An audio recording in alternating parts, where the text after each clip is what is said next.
Um, yeah, Heavenly Father, we just pray that you reveal yourself in Christ in this moment, in this time, and we pray that you turn our affections towards you and make this text come alive by your Spirit, that it not just be written things or an intellectual pursuit, although those things are good and well in you, but it be a revealing of Christ in his person and his work, and it'd be a relation of him to this created reality that you created.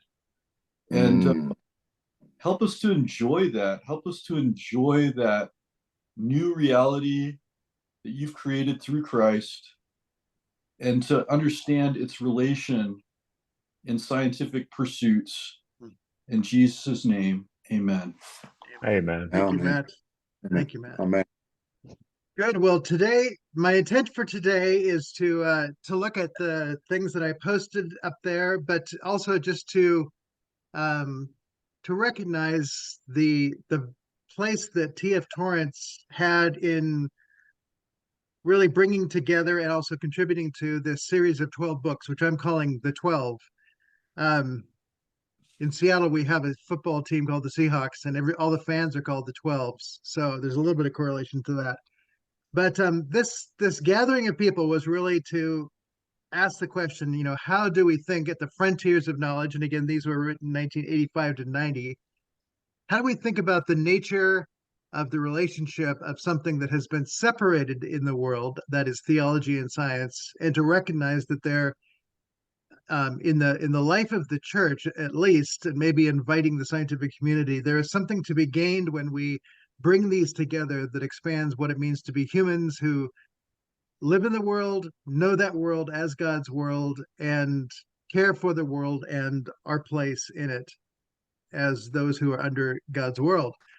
So, had any of you heard of this set of 12 books before? I mean, it was the series entitled Theology and Science at the Frontiers of Knowledge. Was that a new concept to you that this set existed or not? New thing for me entirely. I found out about it this week. Yeah. Okay, good. Bill, what about you? I was familiar with the first volume. The first volume, yeah, it's a T.F. Torrance text. So if you're familiar, Right. but to recognize that was the launching of a project at Princeton, basically, to really further the question about the nature of the relation of theology and science. It is a launching pad, and in a sense, T.F. Torrance never distanced himself from the work of everything else that goes on. We will look, as we go through each book, we'll look at what T.F. Torrance says about each book in the introduction, and then we'll look at least a chapter within those books, as well as survey the chapters of each of the books, so that we can see what it is that this series is contributing to a dialogue that obviously is near and dear to the heart of T.F. Torrance. I only have, in my edition of Reality and Scientific Theology, I only have the first 6 that are, noted on the inner sleeve. You know how they go? Because my edition is 1985, Scottish Academic Press. Right. And it has 1 to 6 only. So I got educated by 6 by 2. So, yeah, 6 by 2. Right. So there we now go. there are 12. Yes, there are. So there we to go. explore. Thank you. Yes. Yep, So good. You. And my intent is to do, one book a month, and I'll read it and do up a handout on it, and we'll read a sample, at least one chapter from each one of them, as well as get a sense of the argument that is there in the rest of the book in terms of at least the chapters. I do have all 12 of them. I don't know if you can see on the shelf there. Yeah, you lined them up in a photo for us. No, that was somebody else's photo, and that set, those 6 are for sale right now on eBay for $200. Oh wow. Wow. So wow. that's where I saw those. It took me a couple of years to actually find all 12 and to complete the set. So they're not immediately available. There's not a plethora of them out there to just pick up. So and finding those jackets is even harder. Oh, can I ask a question? Has anybody Yes. seen a digital version of these books, or is there I mean, Logos doesn't have it, and Logos has the first one. It has the TF oh, Torrance one. oh, it has Yeah. the first one. Okay, Logos, great. Logos has it? Yes, Yes. Logos has a TFT collection. It has it has the first of these 12 books. But do you know if you can buy it separately or do you have to buy You Yes, can all you of buy it them? can. separately. You can Okay. buy Yeah, it yeah. separately. Well, So the first book, which we'll look at in January, Reality and Scientific Theology, is available. It's within the collection that's there, but they sell all of those separately as well. So you don't have to buy the whole collection to get that. Yeah. But Yeah. what I did in the handout where I listed the 12 books, and then I copied the forward to the 2002 edition and also copied the general forward. That's copied from the Logos edition that I copied and pasted and put into this document. So that's where it came from. Yeah. Yeah. I figured because it resonated with the hard copy I have. Right. Right. Good. So any other thoughts or comments? Ted, I haven't heard from you. Had you heard of this series of 12 before? Yeah, no, I haven't. And sorry, I'm having trouble with my video somehow, but I can hear you fine. So, but no, I haven't. This is new to me. Good, good. Well, that's part of my delight in doing this reading group is to expose people to things that they haven't seen before. So, Yeah. and this one's easily missed, right? Because TF has one book in it, but people don't necessarily recognize that this one book is part of a series. And I have both the original one as well as the later released copy. But it is numbered with the one on the spine and all that. So just to be aware, there's a broader context. The TF Torrance is the one who, really brought this whole series together. And so it is the fruit of his sense that there's a subject to be investigated and he's not alone in it. And we will be engaging, not only Torrance, but Einstein and Polanyi and, all these great people through the eyes of others as well. So it just keeps expanding the nature of what it is that is made available. So hopefully you found the things that I posted. There's basically three things. One is just the list of the 12 books, and then there's the forwards to the 2002 edition as well as the 1985 edition, and then the Critics Corner, which is a book review that was published in Theology Today. And so that is written after the series was completed. And its basic purpose for us today is to give the thematic components that Neidhart sees in that. One of the things just to point out, see, who is it that mentioned it? Oh, it's on the second page of Neidhart's. He mentions a article, Jim W. Neidhart, Thomas Torrance's integration of Judeo-Christian theology and natural sciences, some key themes, that was published in Perspectives on Science and Christian Faith in 1989. That is what was included in the front part of the Christian Frame of Mind, has an opening section by Neidhart that is that article that was republished into this book. So if you're going, oh, I wish I could find that, you can get actually that article from its original context on Kindle. Kindle has published about 4 pieces of Neidhart's that one can access. So just to get a bit of the interrelation and where you can find the further texts that come from this. So I'm just going to briefly look at a couple things on just the list of the 12 books, and just note the first one was in 1985, and the last one, if you notice at the bottom there, it goes 1990, 1989 at the bottom of the list, because volume 12 was in fact published in 1989, and then volume 11 was 1990, and volume 12 1989. So those two volumes were published out of sequence in terms of the dates. So I'm not sure exactly what happened as to why Ambrose with the Mirror of Creation was later or not. The Grounds of Reasonable Belief, the last one, is the longest of the books. And I just noted here, the longest of the books is 361 pages. The shortest of the books is was the one in 1988, W.P. Carbon, Creation and Scientific Exploration, at 106 pages. So a third of the length of the longest one. And there are three that have are in that kind of 100-page range. The third volume, Ian Paul's Science and Theology and Einstein's Perspective, is also 107. And I would mention with Ian Paul, there's another book by Ian Paul that's also worth noting. It's not part of the series, but I got it because it's the same author, and Knowledge of God, Calvin, Einstein, and Polanyi. It's, again, drawing together some of these major Torrance kinds of themes. So Ian Paul, again, who was the author of volume 3 in our series, also did this work as well. So it's one, if you're interested in looking, it's just to be aware there are some highly related themes that are worth considering as well. And we may look at that a bit more when we get to that in March.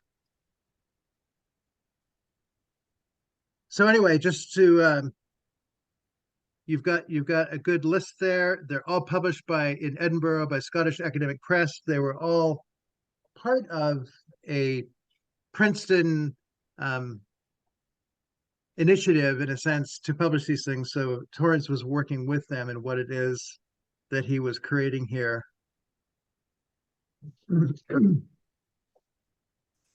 So I'm going to move over to the foreword of the 2002 edition of Volume 1, Reality and Scientific Theology.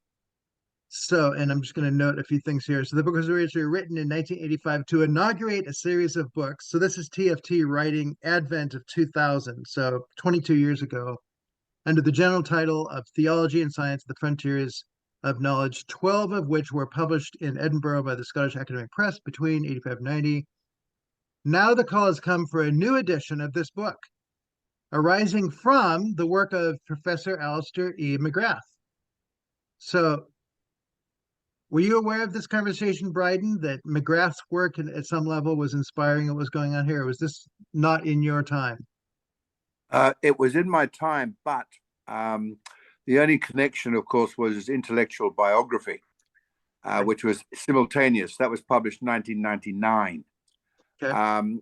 And he was then the principal of Wycliffe Hall, and I was back in Melbourne at that stage. And the only conversation I had was when he was in the midst of his trilogy, A Scientific Theology. Right. And he and I had about an hour and a half to catch up in the early 2000s. And yeah, I mean, he for him, Torrance was clearing the brushwood, which is magnificent for his own little project. Right. So as I read Torrance's statement here, this it doesn't surprise me. This second edition, the reason it came out is because McGrath, in his 3-volume set, was revisiting the themes and gave cause for this publication taking place. Is that how you understand it? Correct. And not only that, I mean, he holds the chair at Oxford now of this whole science and theology business. Right. Although I think he's about to step down from that chair and retire. You know, he's 69 this year or next year. So I'm not at all surprised to see the two of them having a good old chinwag about what to do and how to do it. Yeah. So, I mean, I'm just wanting to note, you know, the value in the history of somebody like T.F. Torrance, the Alistair McGrath's work, that, you know, one person's work influences and gives rise to others being done. And I hope that Participatio and all the other things we do, that we keep stimulating one another to loving good deeds and to keep writing and researching and doing things. Matt's working on a commentary in Hebrews. And so, to say if, he's been encouraged at all by his work in T.F. Torrance to write those things, then good on you. And, may all the things that we do contribute to one another in those writing projects. So he's retained the general forward, which we'll look at in a moment. The setting, as I've conceived it, is the vast shift in the perspective of human knowledge taking place in the remarkable advance in our scientific knowledge of the created universe and the place of Christian theology within it. So there's a general sense that, once again, T.F. Torrance sees his task as not theology or science, but that the nature of the human pursuit of knowledge is, in a sense, a service to the living God and to the human beings who live in the light of that creative God's work, and still the sustaining of that God's work. He goes on in the next paragraph talking about theological science, which again, that was 1969. So he's writing this second introduction in 2000. So 69, that's 30 years earlier. So he's been at it for a while, one might say, to really be exploring the nature of what theological science might look like. And theological science it's a pretty heavy work. We're gonna, at some point, we will go through that book in the reading group, chapter by chapter. And it requires, putting on some heavy boots and walking poles and other things to get through it. But it's a significant piece in this whole field that we're looking at. And this book that we're looking at, in a sense, echoes many of the things that are in that book and helps us to get oriented. Having read this, we should be formatted to better understand what it is that's going on there. He also mentions that in 1982, he wrote the book Reality and Evangelical Theology, which, again, it's easy to lose the titles of T.F. Torrance because they sound so similar. So, the book in this series is Reality and Scientific Theology, and that one was Reality and Evangelical Theology, which, of course, is going to always have themes. If you're dealing with reality, then you're dealing with science, and you're dealing with the revelation of God and Jesus. So all of those things can blend together. So the book Reality and Scientific Theology is a sequel to that book. So in a sense, we could have looked at that book, Reality and Evangelical Theology, before this series, but we are not. We are diving right into the 12. He sees it as a sequel, though. So it'll be interesting when we ultimately look at that book to see the nature of the relationship of what is the sequel dimension of it. Has anybody read Reality and Evangelical Theology and have a sense of what that book is about? Reality and Evangelical Theology. Pass. Pass.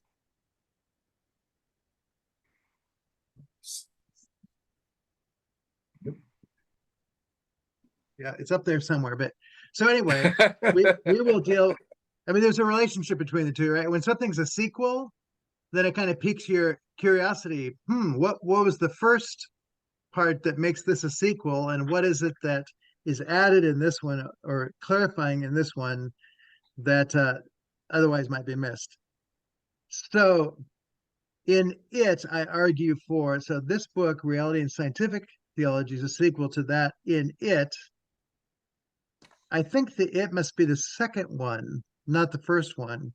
In it, I argue for a rigorous scientific theology developed under the double constraint of the reality of God in his self-revelation and the reality of the world in space and time. And so to say everything we're reading here needs that three-dimensional sense. Stereo, you have to always hold in tension. Stereo is something that you see both things at the same time that gives you a depth that is otherwise not available.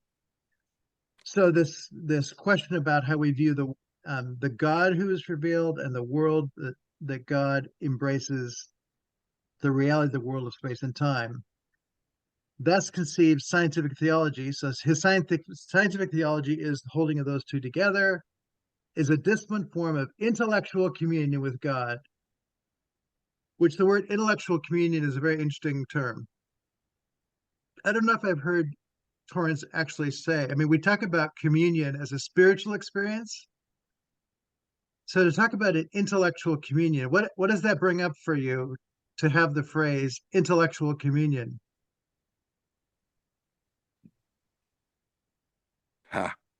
Interestingly, I'm being a dutiful servant for you, Marty, in getting ready for the first thing in February, again out of Yes. the Doctrine of God, and he's Yes. I'm piqued by my interest is piqued by him taking so much time to prepare the ground, and part of the preparation is precisely what you're now talking about, the cognitive stuff and the reorientation of our minds so that we can actually recognize and acknowledge stuff. Yeah. And of course, our biggest problem is that our minds are saturated with what I want to call rhubarb. We're just full of this stuff that's irrelevant and confusing and just distorts, because that's what it means to be a human. We participate in ponds that are very unhelpful. Yes. So that's what I'll say to that. Yeah. And Good. therefore, No, that's good. And I mean, the nature of all that stuff that is there.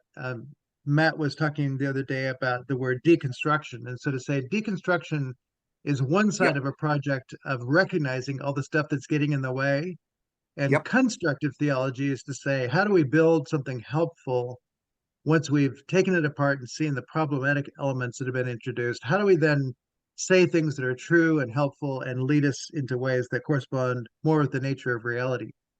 Yep, thank you. So I think, I mean, the term deconstruction can sound destructive, but it doesn't have to be. It can be to get a clearer look at what is at play so that you can sort out. It's kind of like getting that spaghetti noodle of chords that have all been wrapped together, and I was doing this just yesterday, trying to get I have about 8 hard drives, and I put them in a box when I moved, and I was trying to get one of them out. It took me about 15 minutes just to untangle the cords. And that's kind of deconstruction, taking them apart so you can then utilize them or use them in a way that's appropriate and move on from there. Which the one I was trying to get is I have a rather large files of doctorates and articles either written by or on T.F. Torrance that I needed to get access to. So the whole thing of then gaining access to say the nature of what Torrance is doing here is making access. The intellectual communion is the opening up of access to who God is as God reveals God's self, so that the nature of the communion is a knowing the God who knows us. And it has this, in a sense, even though we use the word intellectual, it is a personal communion by virtue of our minds, as Bryden just pointed out, our minds being transformed to align with the nature of who God is and what God's doing and saying. Matt, thanks for that posting of the Logos version of the book that we will be looking at, so people can acquire that along the way. So sometimes I can't remember if there was a Logos discount. Sometimes they do a 30 or 40% discount around Christmas and all that. They may do it in the new year too, so it's worth being aware that often happens and is a good thing to do. So this intellectual communion, ultimately, to say intellectual communion is not separate from personal communion with God. It is really an attentiveness, using Bryden's words there, in the transformation of our minds so that the life that we share together is made to be in communion or in connection, so that there's a common life, a community sharing the communal life of the triune God. So this disciplined form of intellectual communion with God within the relationship between God's self-revelation and the community of the Christian church, pursued in the light of and again, these are phrases that are going to show up throughout these books, this dynamic, open textured understanding of the universe, progressively disclosed under God through the natural sciences. Now that is a complex sentence. Oh, come on. Tease it out. So, I mean, if we just say, what's the opposite of dynamic? It's static. Yes. Right. So static is that the world is fixed, that everything can be put in a box. That's Newton's world. So dynamic, that's Einstein's world. The world is there. It's dynamic because God is dynamic.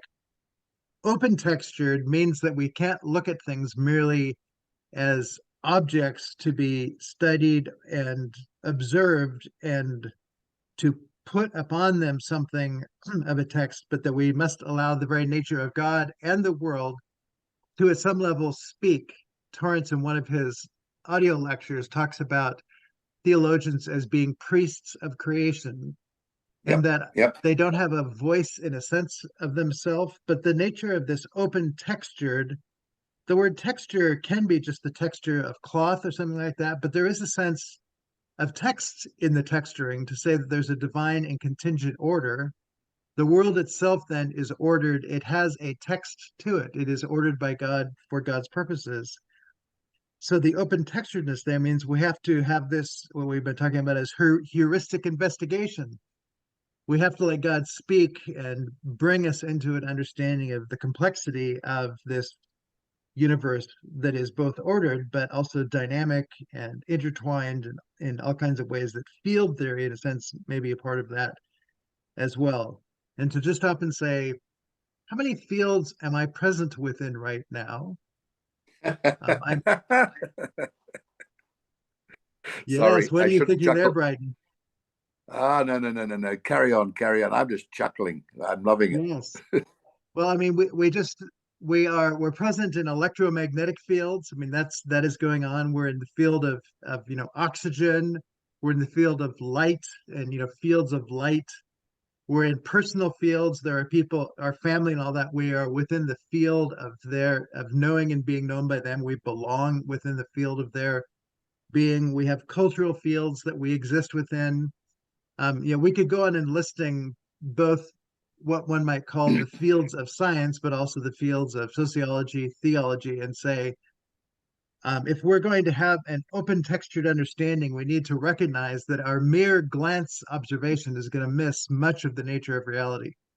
And that the invitation of what it is that Torrance is inviting us into in this open textured understanding is to be willing to discover all the things that have been discovered, maybe a few things that haven't been yet. Which, I mean, one of the things that for me it's a field shift. When if we think of theology as talking about God, which last night I was talking to, he's the regional director for Young Life. He covers Washington, Idaho, Montana for Young Life. So he's got a responsibility over a huge area, and just talking about how does Young Life introduce the person of Christ to kids, and how much of what we do is telling them about Jesus, about the cross, about their sin. And I said, what would it look like if you take kids to camp and you let Jesus speak? And so to say my role as a camp speaker is for them through the speaker to allow them to hear the love of Jesus for them, the distance that may be present and the ways it is present, but the nature of who Jesus is one who is still speaking to them, to call them to come home. And the word that again was used by Bryden there, to the transformation of their minds, is not because we talk about Jesus as though he's silent in the room, but that the transformation comes because they hear Jesus speaking to them, and that the nature of the personal address is to live within the field of the reality of one who is present, active, and engaging us, and not one who is silent and distant, even though maybe acknowledged in the room. If you just talk about someone, they seem far away, and we almost feel removed from the field of their existence. So the whole question is, what do we, go ahead. Absolute case in point as to what you're describing. I had an extraordinary preparatory coffee session with a friend of mine who's a lawyer, recently married, beautiful wedding we went to, in his early 30s. And he's been made a partner of his firm because he's that smart. Right. And he said, look, Bryden, and I mean, I've been discipling this young man for quite a while. He says, look, I'm about to have this group at a place called Hanmer. You may remember it. It's in the center of the South Island. And it's a campsite, and it's a way in these huts for a long weekend. So he's got 18 young people now, between the ages of 18 and 25. And he says, Bryden, what are we going to do? And I said, well, come on, what have you been doing? He says, well, we've been having interactive Bible studies for the last, few months, and with some of them for about, 2 years. And the group keeps growing in number. So I said, well, what does that mean? Come on. So I said, okay, so it's time for what is known in science as a crucial experiment. So you've got this hypothesis, you set the thing up, and then you say, Jesus, speak. Oh, he says, yeah. I said, the whole weekend is setting stuff up so that these 18 young people can meet the risen, living Jesus. Right. And he says, but that's a huge risk. I said, of course it's a risk. But that's the point. Is he faithful? Will he show up, you see? Anyway, a month later, which was about sort of a week ago, I say to him before Christmas, how did that weekend go? Okay, now, folks, are you sitting comfortably? Because you won't be at the end of this. He said, he showed up. I said, yes, tell me more. Well, we've got baptisms lined up now. We've got, and it's, you know, here is discipling in the 21st century in a way that is committed, it's difficult, it's flexible, it has to be creative, but boy, is it exciting. There you go. Thank you so much for that. Lovely. I mean, really, really. Anyway, Beautiful. there you go. And somehow we have to get there. The nature that's of theology. science, as we're pursuing, can't make Jesus impersonal. And what you just described is, 18-year-olds who have minds that are wanting to know the nature of truth. But for them to meet the person who is the truth and not merely hear true statements by somebody who just leaves Jesus one step removed. I mean, what you described, it's that road to Emmaus kind of a thing where Paul, who was the one who persecuted the Christians, becomes the apostle to really the rest of humanity. So anyway, I constantly go back to Bart's phrase, "Deus dixit," God speaks. Yep. And we do a lot to try and muffle God. In our trying to speak, we often are muffling. Well, you know the book by Carson, don't you? The Gagging of God. The Gagging of God. Wow. I don't know that book D.A. actually, but yeah, well, I mean, it's D.A. Carson on a good old rant, It's great. It's great. Yeah. Good. So the nature of where we're going here and the way that we'll pursue all of these books is to say, in the end, if science doesn't help us to hear the voice, there's probably something missing. If we don't get a sense of the personal presence and interaction of God, then it's probably not dynamic. We're probably not engaging the open textured nature of what is being disclosed, and that the natural sciences at some level are going to be servants of that.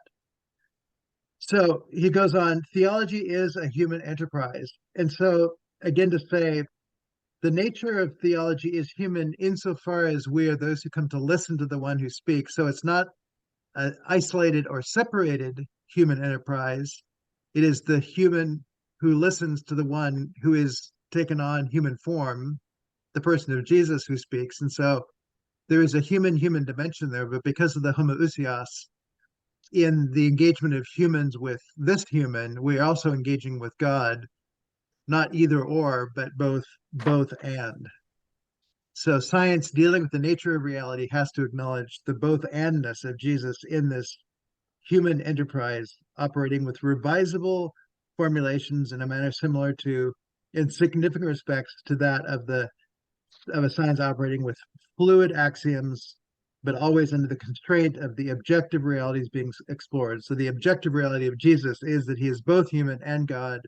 And so when you hear him, we have someone who both speaks as God and as human, who knows and understands both and invites us into that reality. And that is the scientific quest, the adventure into which we are invited, for which the first thing we cry out is, Abba, dear Father. We recognize that we are created by one and that we have found home at some level. That is a scientific discovery that is opened up to us by the Holy Spirit through sharing in the Abba cry of Jesus to know who we are through that one. It is both profoundly personal and profoundly scientific, and they shouldn't be separated. What was that thought, Bryden? Oh, I think we'll just start dancing at this point. That's all. Okay. I was taking a little noises as a clue that there might be something to be added there. So you Yeah, don't need to dancing. say more, but I pay attention to that because I love what you have to Thank say. you. So careful attention is given to the common commitment. So common commitment here, and to say at some level the nature of what we think of as covenant, what we think of as faith, what we think of as science, they are all a commitment to a knowing process of theological and natural science to objective knowledge, which is not a Kantian knowledge separated from, but a true knowledge kataphusen of that which is other, and a deeply natural kataphysical. So it's kataphusen in the face of kataphysical. So it's our real thoughts shaped by the real nature of what is there, relation between knowledge of God, the creator, and knowledge of the world he has made. So we shouldn't separate them. That would not be deconstruction, that's destruction. If we separate the world from the God who makes it, that is a destructive move. We will take things out of context and therefore abuse them.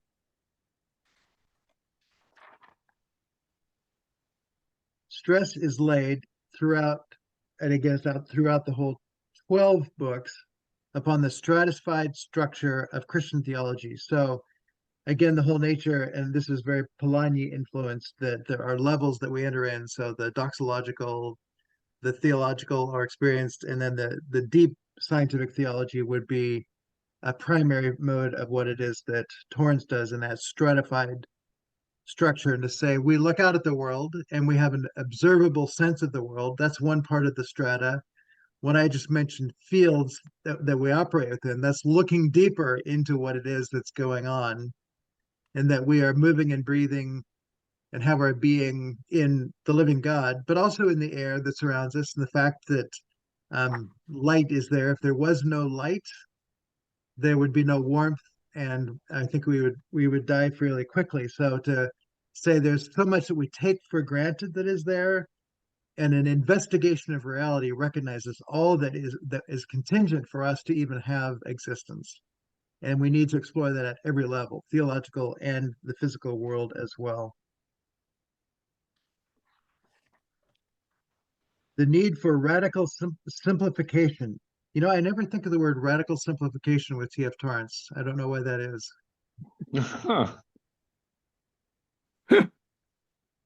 You agree with that, huh, Bill? Yes.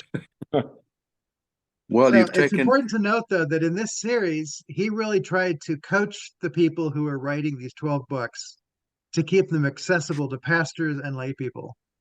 So the titles of them, I would say, they appear to be of a fairly high caliber. They really are intended to be read not merely by scientists and high-level theologians. They were intended to be for pastors and lay people. And I think it's just important to note the intention that's there. We'll see how well it comes off. So simplification and unification of Christian doctrine that cuts across the historicalized and legalized forms of dogma. And the word cuts across, I think is to say that's corrective. That when you deconstruct and are doing the reconstructive process, it's going to cut across what's been said before. And again, this is Karl Barth's and T.F. Torrance's definition of what dogmatic theology is. It's the cutting across what we've always held that may have actually not asked the question, is that really what God's like? Is that really what God's doing? And so we cut across what people have held, beliefs of the angry God and all those kinds of things. That is the cutting across what has been held to get a corrective move, to do something that's more constructive, because the real God shows up. And that will liberates understanding of the truth from unwarranted ecclesiastical dogmatisms. So that's, hard opinions that don't allow much room for conversation or the life of the love of God to flow, and clarifies the social coefficients of God's self-revelation. So the whole dimension of the nature of the personal, analogia relationis, that the nature of God coming in person, inviting us into a relationship, there is a dimension that is not merely lived in the head, but lives in the whole of our being in relationship to God's self-revelation, to mankind, and to faithful scientific inquiry. So this is written after the series was all done by a decade. So 10 years later, he writes this. So he's reflecting on the intentions, somewhat the thematic dimension of what's there, what he had hoped would come out of that. Any thoughts just on a 10-year later reflection by T.F. Torrance on it's in a sense it's focused on the one book, Reality and Scientific Theology, but it is reflecting on the series. That's why I included it today.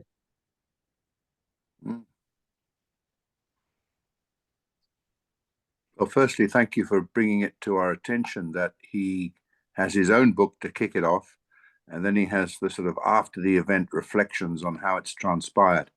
Right. That's always helpful, always helpful.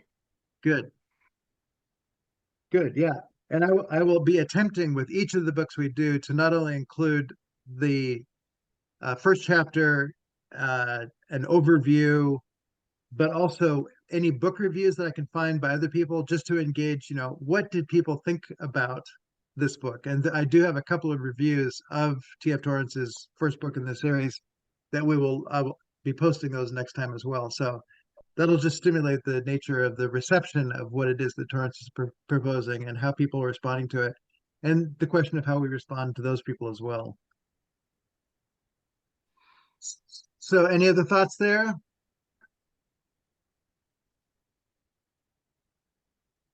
Do you happen to have like a kind of an overview of maybe some of these dogmas and things that he's trying to liberate us to? I mean, I guess we just have to read the book, of course, but you have any thoughts on just kind of this last sentence over here? Yeah. Like maybe just a slight overview? So you have the Christian frame of mind. I think I saw that in your hands, right? Yeah, I've got that. So the introduction in that book is called Key Themes in Thomas Torrance's Integration of Judeo-Christian Theology and Natural Science. And so in that section, he goes through, and particularly on Roman numeral 15, you see seven points of Thomas Torrance's integration of Judeo-Christian theology and Einstein's relativity theory, 7 key themes. What are those themes? The unitary character of theological and scientific knowledge, relativity theory, the absolute underpinning of the relative. Number 3, in creative science, the invisible explains the visible, that's stratification. The physical universe, a relational rather than a container model, so that's the whole nature of dynamic and open. A universe, number 6, a multi-leveled yet integrated whole, that's more of the stratification sense. And theology and natural science, allies rather than foes, so that's this invitation to see the two together under what it is that God has created in a divine and contingent order. So this, What page are you on, sir?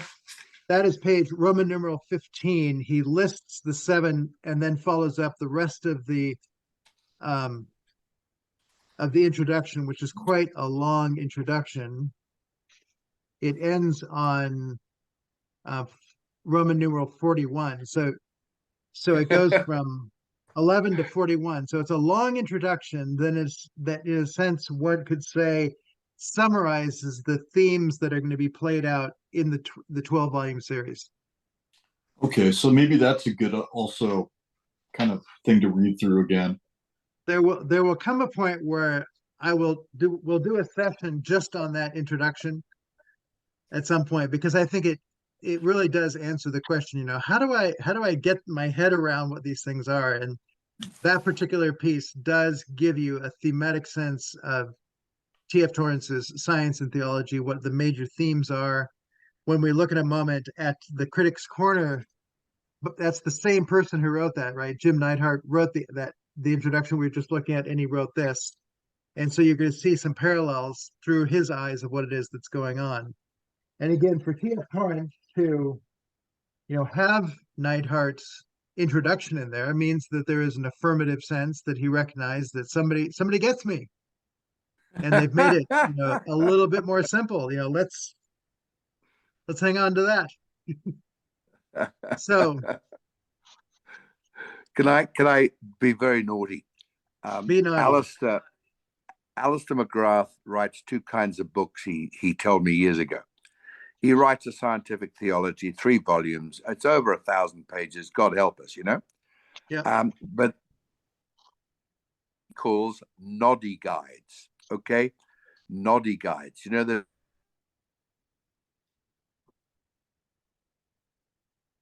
writes these little books, simple paperbacks for us, moronic peasants who sit in the fields day after day, planting and eating rice. I mean, not noddy guides. So whenever I hear something like this that you've just done, thank you very much. You're a lovely man in Ireland. I love it. It's so cool. Noddy guides. We need noddy guides. Yes, I think we do. I've begun to trace out what I call, lowercase booklets, which are somewhat modeled after the idea of the Nutshell series that Hansel Press did at one point, that T.F. Torrance in a nutshell. Because I think we need those, and I think that's kind of what you're talking about, Yes, right? it is. Short, Yes, it is. accessible kinds of engagements. Stephen Morrison's books, T.F. Torrance in plain English, Karl Barth or plain or simple English. Yeah. I've seen the series. Those are an attempt to get at those things too, and Alistair, I think, does attempt to do that as well. Yeah. And these sessions that we do are also an attempt to do that as well, to make accessible in conversations what otherwise may not be accessible, or at least to be able to ask, what the heck does that mean? So that's good. So I'm glancing then at the general foreword to Theology and Science, the Frontiers of Knowledge. So this is coming from the first book. We won't look at this again. So we're just looking at here because this appears in some form of it in all 12 of the books. So T.F. Torrance wrote this as a general foreword to the whole 12, right? So it's not just a foreword to his specific book, Reality and Scientific Theology. It appears in Reality and Scientific Theology, but it's intended to give you a vision of the whole, all 12. Right. So that's an easy thing to miss. So I'm just going to look at a few concepts in here. The first paragraph, again, there's this a vast shift in human knowledge is taking place. Now, we'll assess some of this as we go along. There are some people, I need to talk more to Carrie Magruder on this. Polkinghorne says that Torrance is stuck in a form of field theory that is no longer the current play of the scientific world. And Carrie said, we're going to have a long talk about Polkinghorne. I don't know enough about Polkinghorne to know why field theory is a problem. Bryden, do you know why Polkinghorne thinks field theory is a problem? I think it's to do with quantum mechanics. And so what makes quantum mechanics make obsolete field theory? No, it doesn't make it obsolete. Okay. I mean, Newton becomes a subset within an Einsteinian world. In other words, it's valid enough, but actually incapable of handling certain data.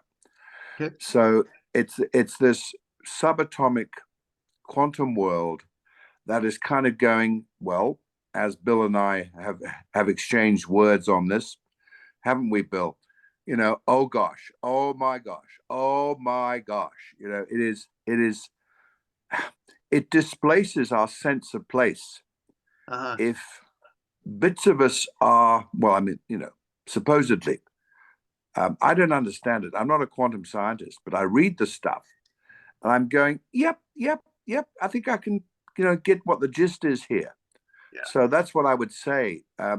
Quantum science is not displacing field theory. It is just simply saying, hey, there is something here that field theory can't handle. And quantum science is really, well, it's taxing our poor little brains. because it's kind of giving them a really good scrub again. And I mean, we don't like our minds scrubbed because we're prejudiced. We're prejudiced, and we like comfort. Right. There you go. Okay. Good. Well, I so mean, I will just take. Go ahead. I've heard Can I ask John a question? Paulson speak. Yeah, shoot. Sorry, I'll shut up. Has anybody written a book on quantum mechanics and T.F. Torrance's theology, or an article? I'm not aware, but go ahead, Bill. Well, someone has written one on Karl Barth and mathematics, if that helps. You familiar with that, Marty? I think that I am, and I'm trying to remember his name. I think he lives in Eastern Washington, actually. Nichols? He used to, actually, and Oh, now he he's used to. about 2 hours south of me. I've just posted the title, Barton Rationality, Critical Realism, and Okay, that's Theology. another person. Yep. Yeah, this guy's, he argues, well, you can read it.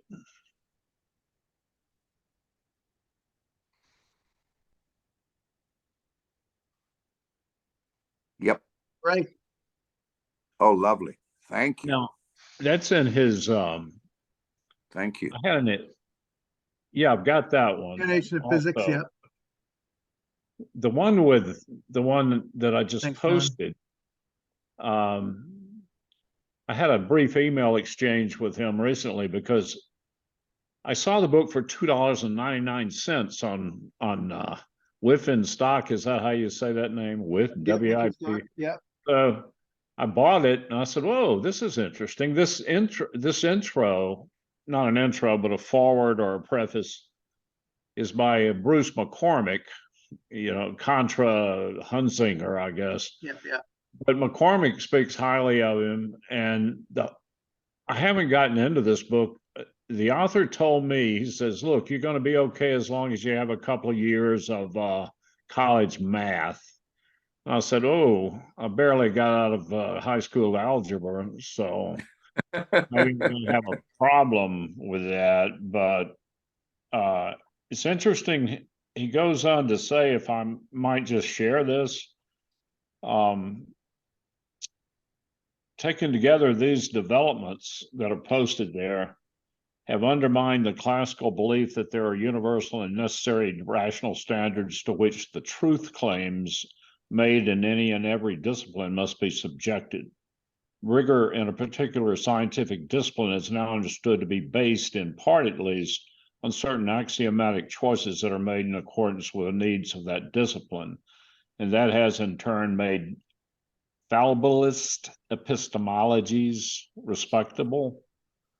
And he goes on to talk about how Karl Barth, he said, the author's goal in this study is to show that a particular theological epistemology, vis-a-vis that of Karl Barth, is not only scientific when seen in the light of the subject matter of the discipline within which he worked, but also, and more importantly, closely akin to the critical versions of scientific realism, now celebrated by a good many philosophers.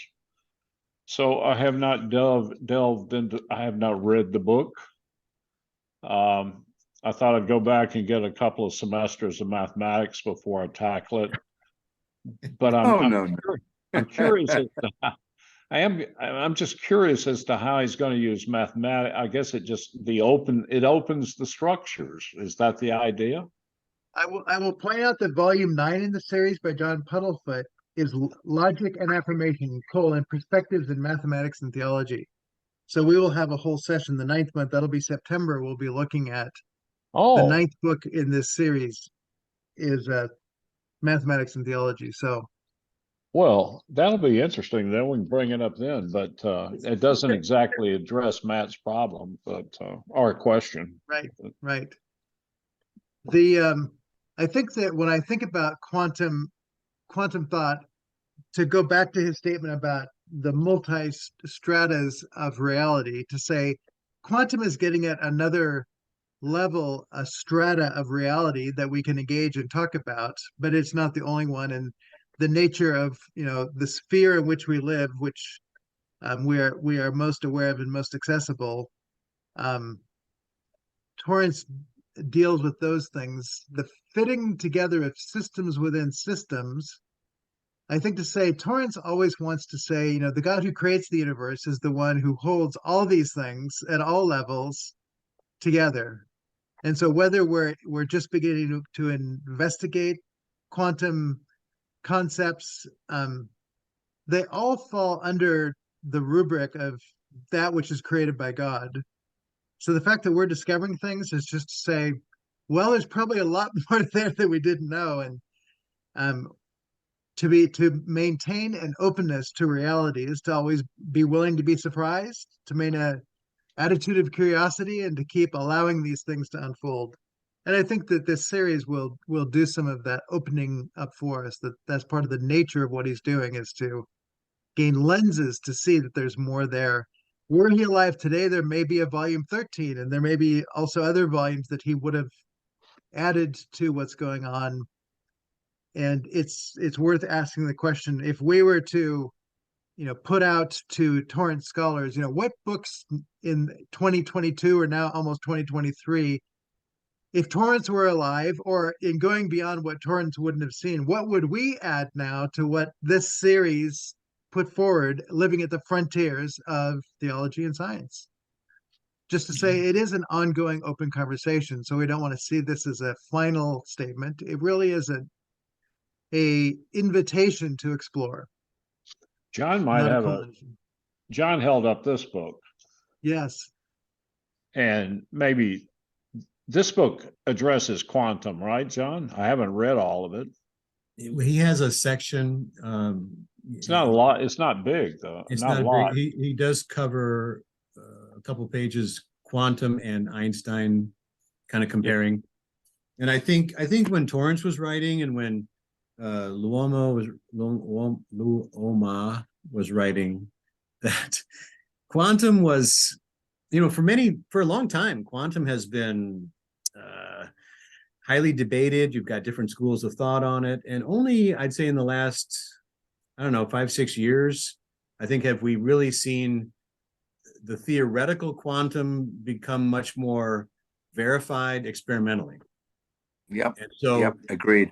Yeah, so that verification is what's giving quantum more credibility now as a theoretical arena. And so, you know, Torrance didn't have the benefit of that when he was writing. It was still, you know, you had many different approaches. You know, you had like even Bohm, you know, the super mystical. You had a lot of new agey nonsense came out of that, and you had, well, yeah, like I was in a group years ago where they were doing science and theology, and we watched the movie What the Bleep Does, where in the bleep are you, or what the bleep do we know? What the bleep do, yeah. And that was so new agey. It was from that demon Ramtha. I mean, it's just horrible nonsense, but these people were like really eating it up, you know. It's like, nah, that's demonic, you know. Ramtha, a demon channeled through a person. Well, I don't want to hear that. I don't want to listen to that nonsense, you know. And it's just this new age stuff. Is not even real, not even science. But nonetheless, now I think we have a lot better foundation for quantum. So, and whether or not quantum entanglement is as robust as a lot of people want it to be, there was something just recently that they were able to show some entanglement, but then there's other aspects of entanglement that are not stretching across the universe. So, so I don't know. I don't follow it that closely, but. Can I ask another question? Yes. Maybe John or Bryden, maybe you guys have some strong feedback on this, but to my understanding, like Torrance's epistemology, you know, scientific theology is really anti-Hume, and that's like, you know, like everything is your five senses, repeatability. You know, science is this repeatability thing on the five senses thing, and that's really what he's coming against, right? And I'm just like wondering, with the quantum field theory question, or the quantum question, how valid do you think Torrance's thinking is on scientific theology and his epistemology, given that there is this new information that he wasn't aware of in his time period? Because to me, when I read, the Cataphysian kind of arguments and the way that he views everything epistemologically, I think it's wonderful. Like it just, I mean, to me, that was a huge game changer. But I'm just interested in thinking, because I guess there's these arguments now against, some of his thinking, how that may affect that understanding. Does that go to the distinction between first order epistemology and second order epistemology? Are you familiar with that, Marty? I was just reading about that the other day. I'm not conversant enough to be able to pull down the fine distinctions that we need for the particular conversation. I read one probably simplified definition of first order epistemology that says it tends to, an enemy is the unknown, and it tends to squash the unknown. And second order epistemology welcomes the unknown as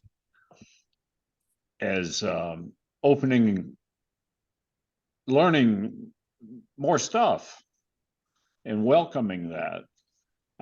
That's a poor attempt. I was hoping you could carry me on that, but this guy who wrote this book about Barton mathematics operates on a second order epistemological level. It's easy for me to say, I guess, epistemological. Right. Yeah. Right. We'll have to do some investigation on that. Can I have a crack at Tim's question, which I think is lovely? Yes. I would just simply say two things about Torrance and where we are possibly headed. Firstly, he wants to integrate continuously the theoretical and the empirical. In other words, when you say Cataphysian, it's only as we engage Cataphysian by bouncing around the interplay between the theory and the empirical, the hypothetical, which we test, and all of that. And we had that from John a moment ago about the last 5 or 6 years with quantum mechanics. And it's exciting to see the theory, which has been floating around now for 100 years, begin to find purchase in the real quote unquote world, the empirical. So that's the theoretical empirical, and Torrance will just sit there happily with that. The second thing that I want to say is that his dictum, if you like, that the invisible explains the visible, is again always true. It has yet to be demonstrated that you can't go about things like this.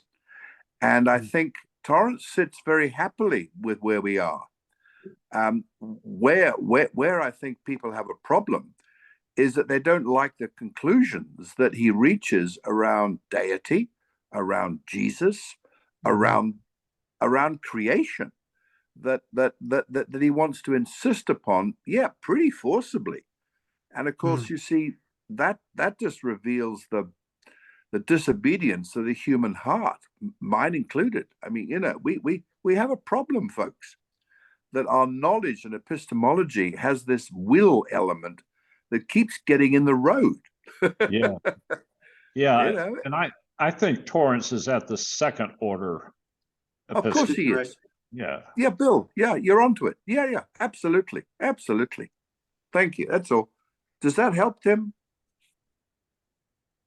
Science. I want to throw out to you also the Blackwell Companion of Science and Christianity.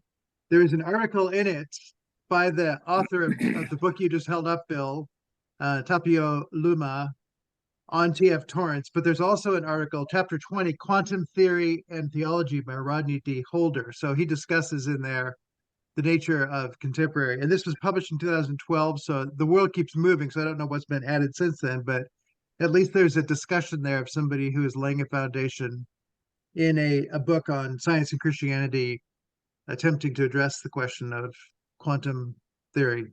So that's One of the things that Blackwell. Science and Christianity. Yeah. Blackwell Companion.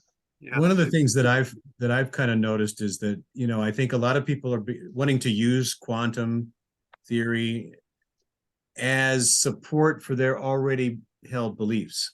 So you have divine determinists, you know, hard determinists, who are wanting to say, oh, quantum, because of entanglement, because of all the push one particle to another, you know, everything is determined, including our own thoughts, minds, behavior, everything, you know. So that's not deriving determinism, divine determinism, from empirical analysis. That's imposing, using, you know, appealing to quantum as support.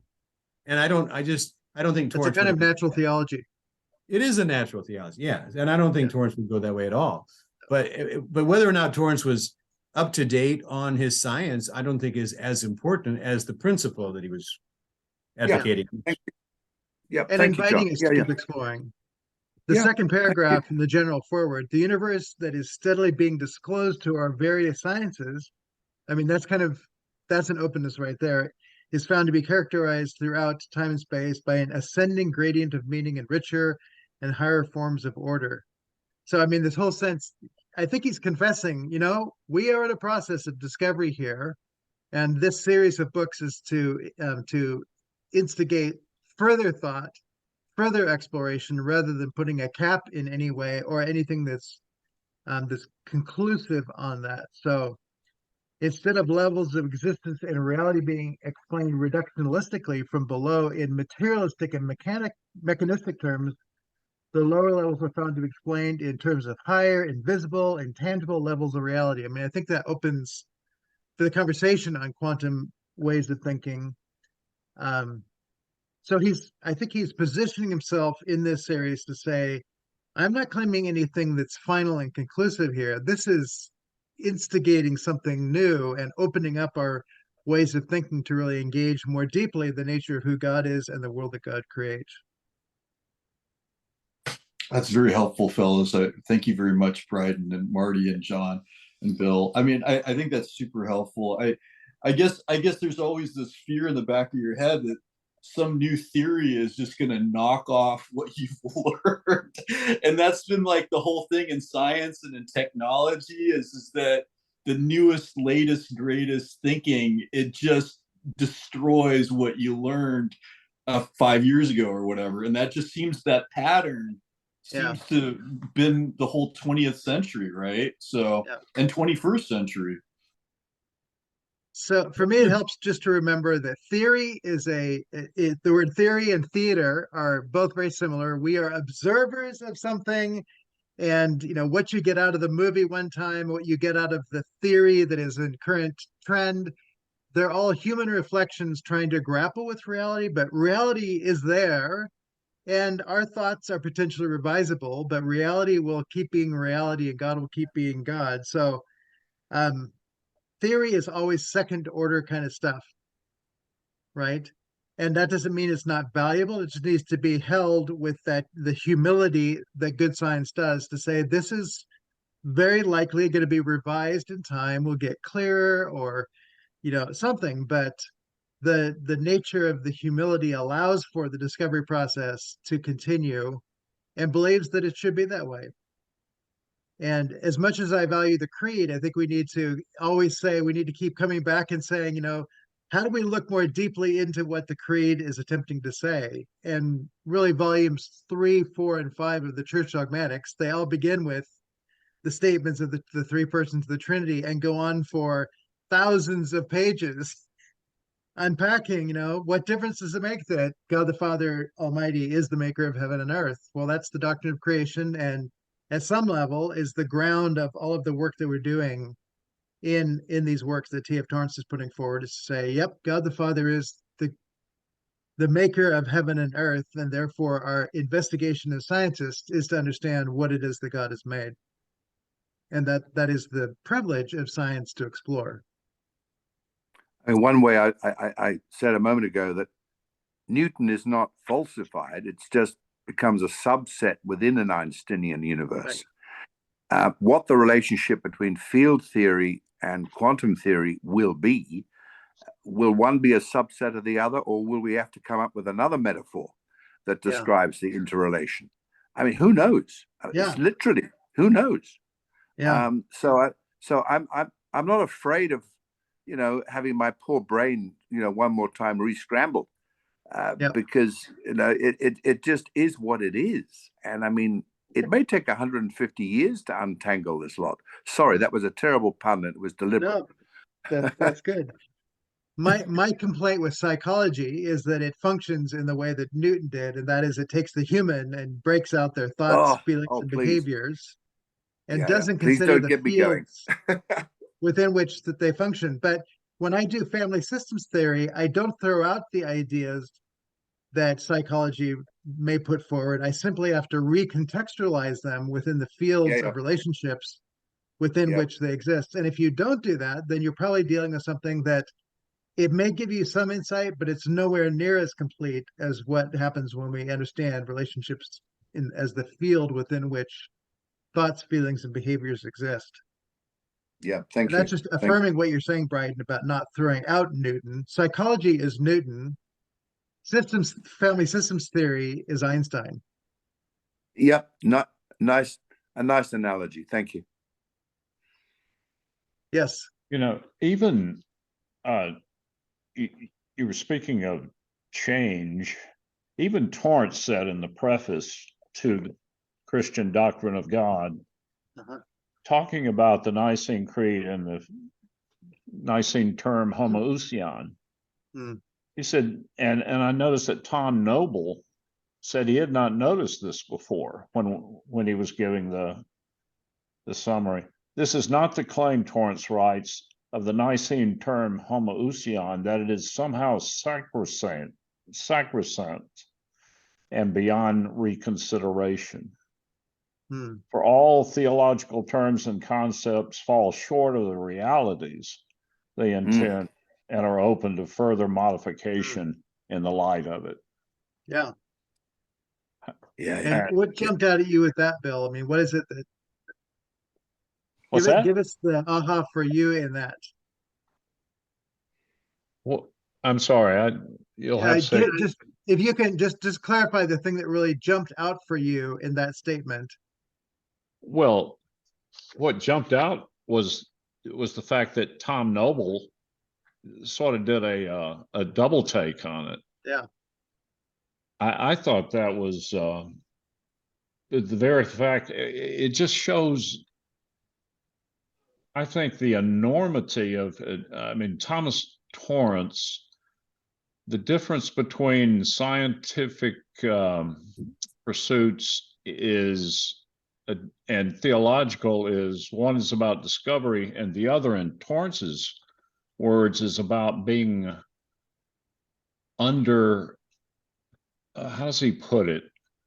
Under the, I can't remember the name, but the word, under being compelled by the knowledge of the reality of God versus and allowing God to reveal himself to us versus discovery.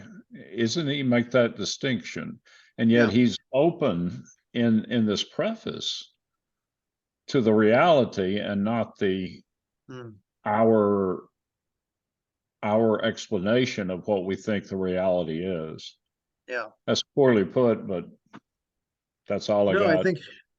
I mean, it's just to say that, this is all a quest for reality. I mean, the book that Travis Stevek's doctorate, Encountering Reality. I mean, that's really the call of what it is that T.F. Torrance is trying to do, is to try and give us eyes to see the nature of reality in the face of what Bryden was talking about, of all the ways that reality gets confused because of political and religious and all kinds of cultural lenses that get put on that distract us from being able to see reality. And so the nature of what T.F. Torrance is wanting to take us back to baseline, what is reality? That begins with the God who reveals himself as the creator, sustainer of the universe. Yes. And he uses the word metanoia in the context of how Bryden used, what did you say, deconstructing stuff, plundering the goods of Egypt, as with St. Augustine. Yes. So yeah, and yeah. Yes, and we will I look at some of those things. You know, the I would anticipate something else that I'll be saying for that 1st of February thing. Metanoia is one thing, but dianoia is also another that Torrance loves. I remember you mentioned that. Yeah. Yeah. And he takes it from his great tutor, Athanasius. And the dianoia penetrates into the deeper patterns of meaning that are there, which need to be acknowledged and brought to the surface so that we can arrange the bits in ways that are holistic. And of course, I'm just using Tom Torrance language: parts, bits, holistic, and so on. And penetrating more deeply into the reality of things is a dianoia process. And I think that is the work of theology.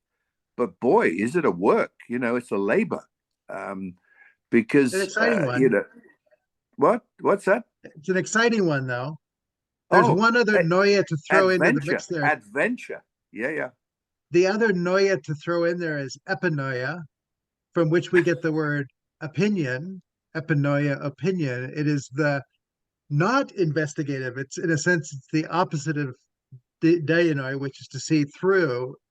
Epinoia is a dependence more upon one's own observation rather than being informed by reality. Alan Torrance makes these observations. So to say that all of those things that Bryden talks about avoiding, yes, that is to not collapse into our own human opinions as to the nature of God and the world, which is also called mythology. And, you know, going back to Athanasius again, Arius, to mythologize, you are mythologizing. That's just, that's epinoia, not knowing in and through the person of Christ. So is there an order, Bryden, of those two terms you mentioned, metanoia and dianoia, that metanoia is first, then comes? Yes, I think it's Torrance's sort of the evangelical doxological level, which is a kind of primary engagement with the risen Jesus. We then try a kind of a stratified theology on this business, and we dig a bit more deeply. And then finally, there's this onto-relational third level of theology, the deep theology, if you want to call it that. So those are the three levels at which stuff operates, and well, for Torrance, I think. And of course, the whole thing is one of joyful worship in prayer. And I mean, it's where we started. The intellectual element of theology, of faith, of joy, of excitement, of worship. And I mean, this ain't dull. Wow. I mean, I really think the saints get a buzz out of all this. They are excited for us. It's Hebrews stuff. Where's Matt when you need him? His commentary on Hebrews. It's all they're roaring for us. Come on, it's Super Bowl on steroids. If I can be American for 30 seconds. I think that metanoia and dianoia are two sides of the same coin. Not quite, because I think dianoia is going a bit more deeply, so it's not quite the same coin. But as you're going deeply, your mind is being changed. Metanoia, the change of mind happens in the discovery process. Yeah. So I think that you can't really separate them. It's a little bit chicken and egg, maybe-ish. Yeah. They can be distinguished, but not separated. Yeah. So Alan Torrance uses the illustration of falling in love. I mean, until you meet somebody, you're not going to fall in love with them. But in meeting them, the moment you discover who they are, your mind starts getting changed, which we call falling in love. But if you don't get to know them, the odds of you falling in love, if you just see them and don't, say, who are you? And if there isn't any dianoia happening, metanoia is unlikely to happen. But in the in the process of coming to know them, you are also having your mind changed. This is an interesting person. Captivated, I think, is the word. Captivated is good.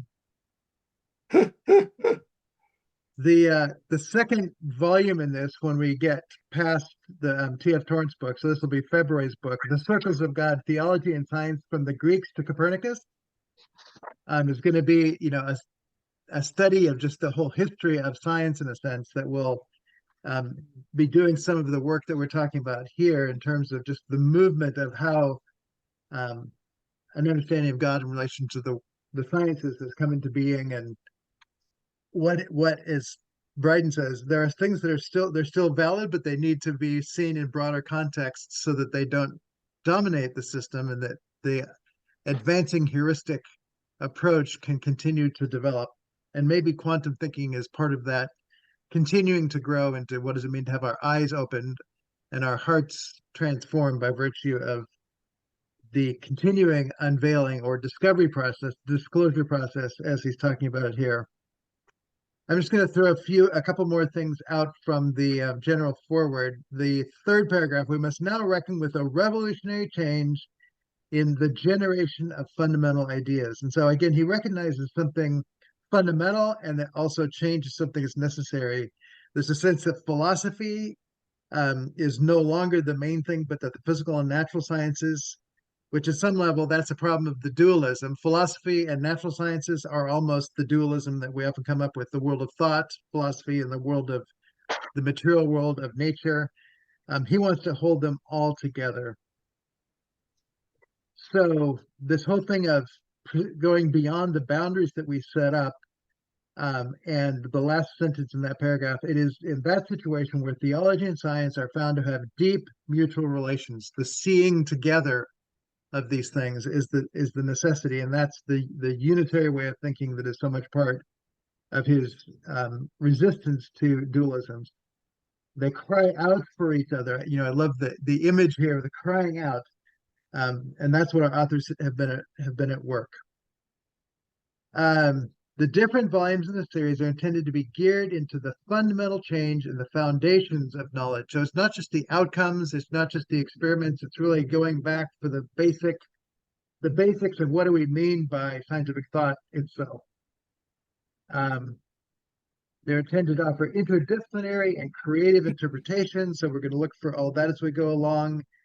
And they have a concern for mutual modification and cross-fertilization between natural and theological science. So what is opened up when we bring these together, the field of our vision and the depth of our understanding is going to increase as we engage in those things. And the last paragraph, what is ultimately envisioned as a reconstruction of the very foundations of modern thought and culture, or what is ultimately envisioned, similar to that which took place in the early centuries of the Christian era, when the unitary outlook, and so that's going to be foundational in everything, this unitary outlook of the Judeo-Christian thought transformed out of the ancient world and made possible the eventual rise of modern empirical theoretical science. So it's written by scientists and theologians, attempting to deal with, in the fourth line down, healing of our split culture. And today our cultures are split in so many ways that to say we have a splitting headache going on is certainly the case. And so the recentering of all in a understanding of who God is, that in a world where people are crying out to be recognized for their self-constructed identity, that at some level people are not going to the core identity that we are humans created, beloved by God, sustained by God. From there, everything gets very creative. But if you miss that point, then everybody will fight for their own identity and resist everyone else's. And we end up in a world that's full of contention because everybody's fighting to be something that they're not, or that other people think they are, or something like that. So to say the very question of the hope of the world is in grounding in reality, that God creates the world and humans, and every one of us is one who is loved by God, though not everybody has awakened to that. And the nature of good science is partly to become aware of the reality instead of all of the masks and melodramas and things that we put on in life that miss the nature of authentic living, loving reality.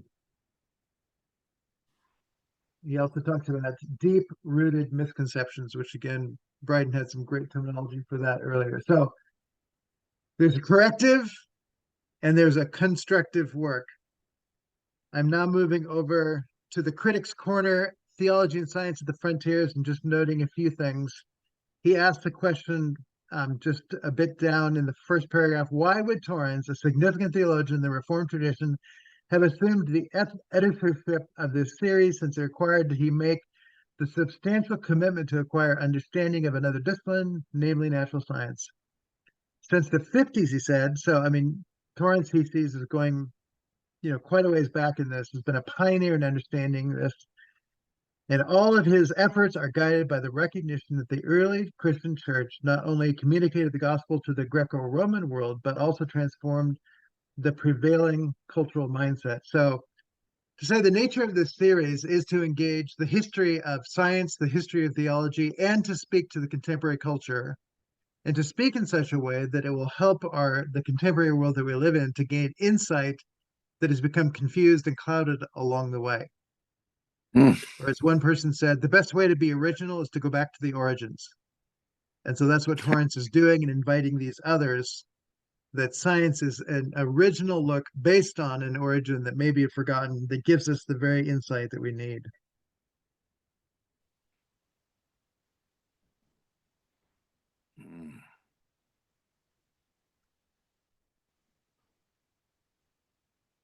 The bottom sentence in that on that first page, thus by assuming the editorship of this series, Torrance affirms that such transformative healing again can take place when theologians and scientists, reconciled in friendship, recognize basic interconnections existing between the structures of theological and scientific knowledge. In the words, healing can again take place, to say that the nature of doing this work is not just to get better truth statements, it's the healing of humanity with God and with one another. And so there's a huge piece that's interesting there. The idea of being reconciled in friendship, that's going to require people having respect and granting the dignity of others in the process, is going to be necessary. So it's not just experiments and publications. It's a community of learning together in such a way that we end up with more than any one of us could have come about by ourselves, but that together, something really truly new and fresh, rooted in the nature of what God is about, can come into being, which I find, helpful kinds of things.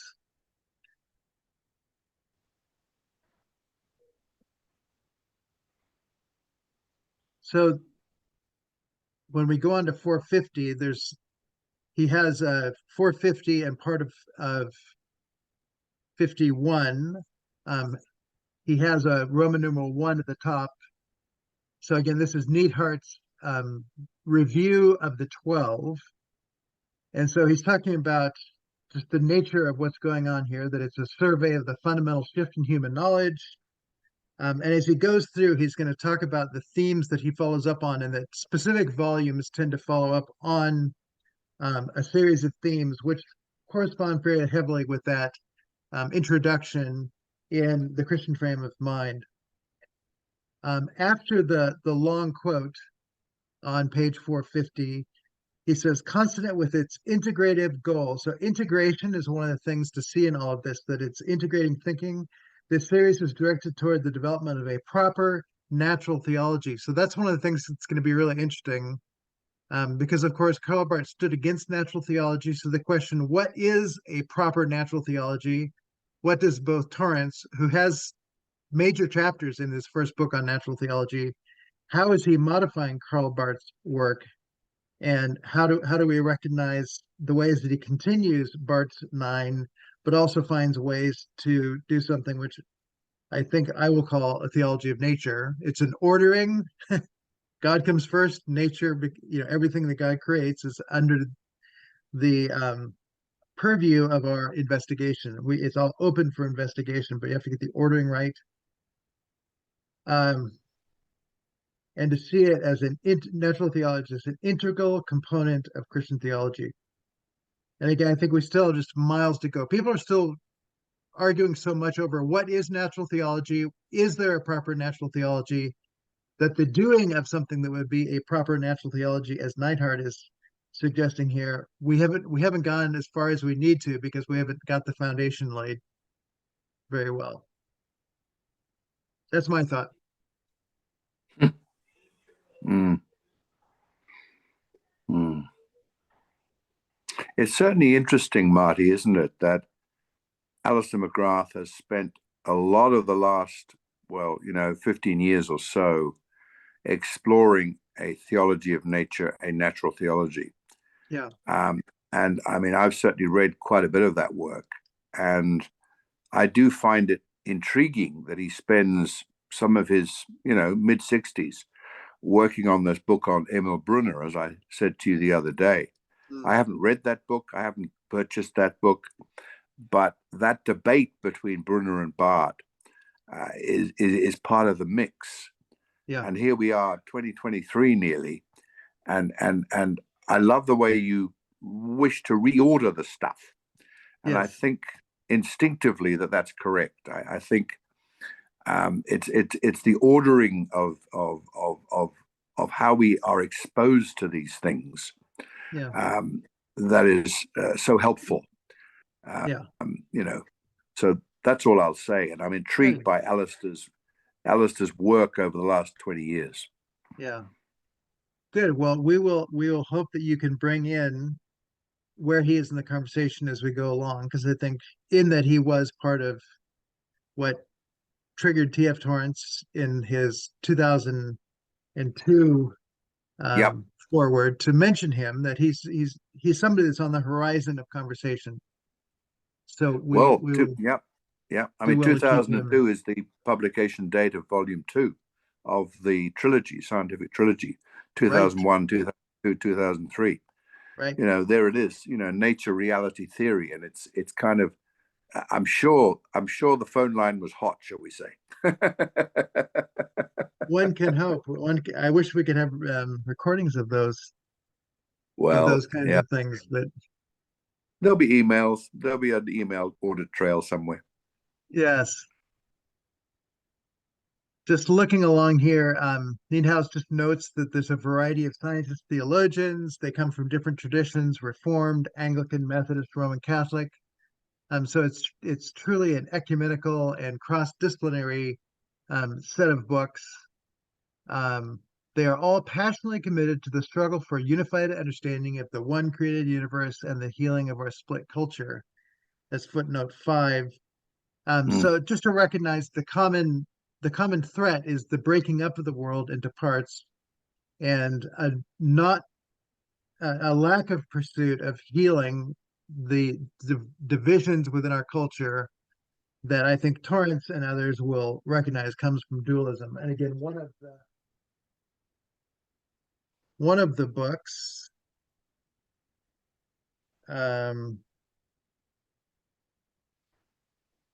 specifically deals with dualism. Volume 8, Being and Relation, a Theological Critique of Western Dualism and Individualism. That was in 1987.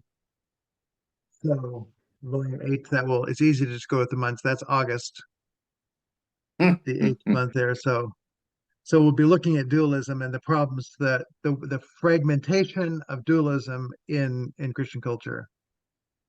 And again, Nienhuis just notes the need. Our deeply fragmented culture needs to comprehend, to absorb, and to put to good use their healing insights. So to say this series of books at some level has a healing, which I often tell my students, I'm training you all to be doctors here. Good theology heals, bad theology damages and maybe kills. So to see that kind of a critique of what it is that's going on here, I think is a good aligning.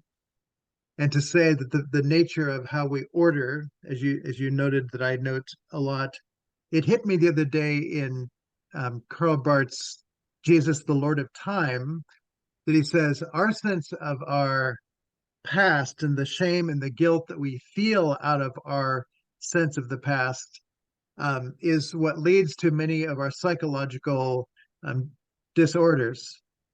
And it's like, I had to stop and think, so Karl Barth is acknowledging that we have psychological disorders and that it's the way we remember the past, and that Jesus, the Lord of time, he knows all of them, but he heals them.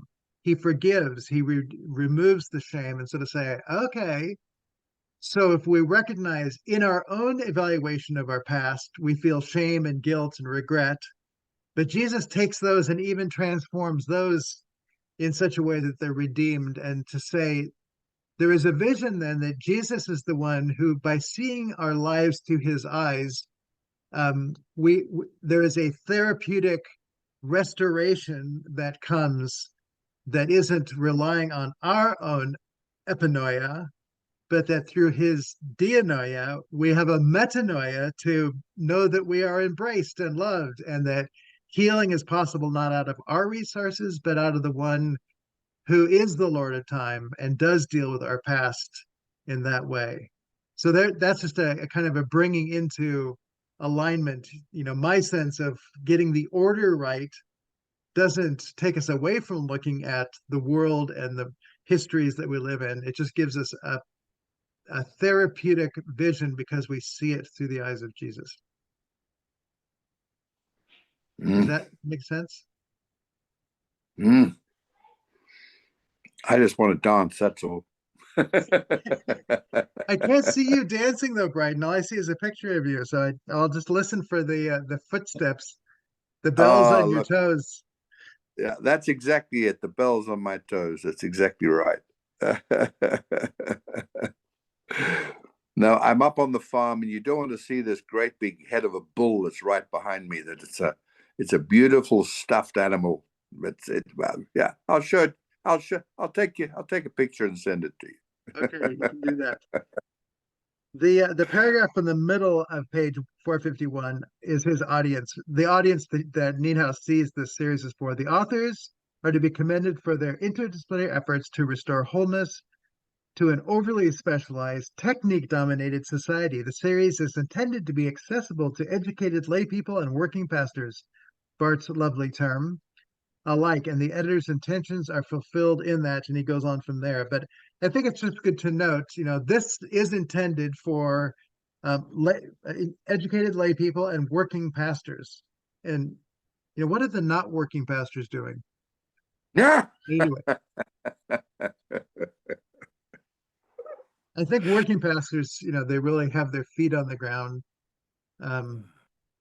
The video by Matt Canless called Godspeed, where he talks about going as an American pastor to Scotland, and he shows up to work at a church and finds out that they don't have office hours there. You go house to house at Godspeed, 3 miles an hour, walking and talking to the people, that he had to completely reorient his understanding of what ministry might look like. And in the end, it was they who taught him about ministry. He didn't really teach them very much at all. It's a great movie. It's a free movie. You can get that on the internet. So in section 2, then, each volume in content emphasizes that throughout the entire history of the church, theologians have learned to live with and not to ignore disclosure events that are counterintuitive in character, which means maybe concealed, that is contrary to everyday common sense experience. It's beyond what mere observation might give us. So again, this whole invitation to use the word heuristic here, not just looking at what's common sense to what we see, but to really say, what's going on here? What are the fields of the work of God and what science might explore that are going on here that might matter? So he goes on talking some about discoveries within science and so forth. On 452, the 1, 2, 3, 4, 5, 6, 7, 8, 9, maybe it's 9. The major themes, I just to the side I said theme of the series. The major thematic focus of the series is the deeply personal, faith motivated, intellectual struggle that occurs when creative scientists and theologians approach the frontiers of knowledge of each discipline. So I thought that's a helpful overarching sense of it's personal, it's faith motivated, it's intellectual, it's a struggle, and that's okay. by all of those who have, an interest, theologians and scientists. Down just past halfway down 452, thus a theme common to the series developed in a different way by each author is the affirmation that an attitude immersed in hope, faith, and love of God and God's good creation is essential to both scientific and theological communities. So this attitude is one of the main themes, and it's the first listed theme. So to say, the word attitude is related to metanoia here.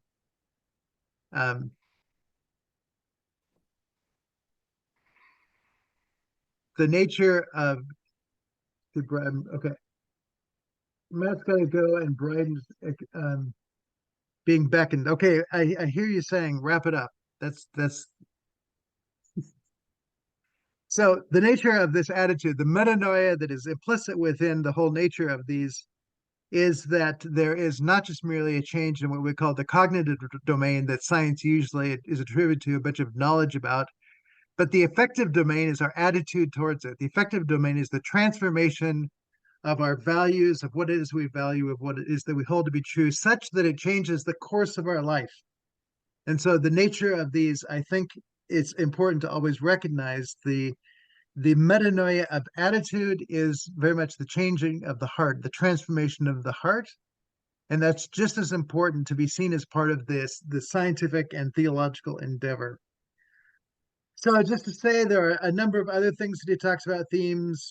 They follow many of the things that we've talked about as we've gone on. And I think I came up with 6 different themes that he traces here, but we won't go through all of them. And so in the end, on page 455 in his last section 3 there, this series deserves a place in any library where readers are seriously concerned about the restorative implications Christian theology could have for our fragmented scientific theological culture. So that, that's a commendation to say that he really thinks this series is about the healing of the world. Oof. Right. Yeah. And so, I mean, to take it seriously, that at some level, that is what he's getting at. He does have very little critique. His main one was on 454 that he would have liked to see more on chaos theory. I don't know where chaos theory has gone and whether or not that's something that I don't hear as much as I used to. Chaos theory and string theory, in alignment with quantum theory, maybe things that could have been discussed, but we won't hold it too much against him that he didn't engage all of those things. So his final sentence, these insights, even if not fully explicated by the authors, can be further developed into mature conceptual instruments. I love that idea. All we're doing here is developing mature conceptual instruments capable of restoring a sense of wholeness to our badly fragmented culture. So hopefully today has just been something to get you both excited, but also to see the scope and general direction of where these books are going, so that each month we'll be able to have some excitement in seeing what it is that unfolds. Does anybody have any final thoughts or exclamations or questions?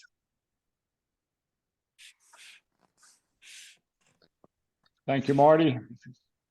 It will be interesting going forward with this. Yes.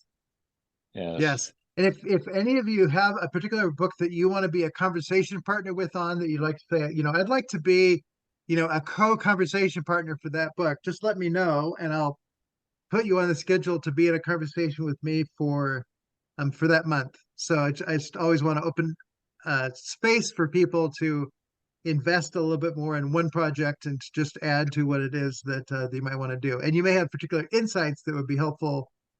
Or you may have a curiosity saying, I'd love to really, spend more time in that book and engage that. So look over the list, see if the titles speak to you, and know that there's an open invitation to be part of that conversation.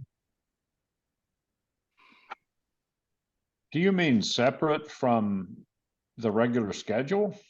I'm just talking about, I have one of these books scheduled each month. You'll find on the reading schedule that one of these books is scheduled each month. So you would just show up with me as part of that conversation. You would be kind of a special guest or take a special role of having invested more. And so I'll make more room for your part in that session.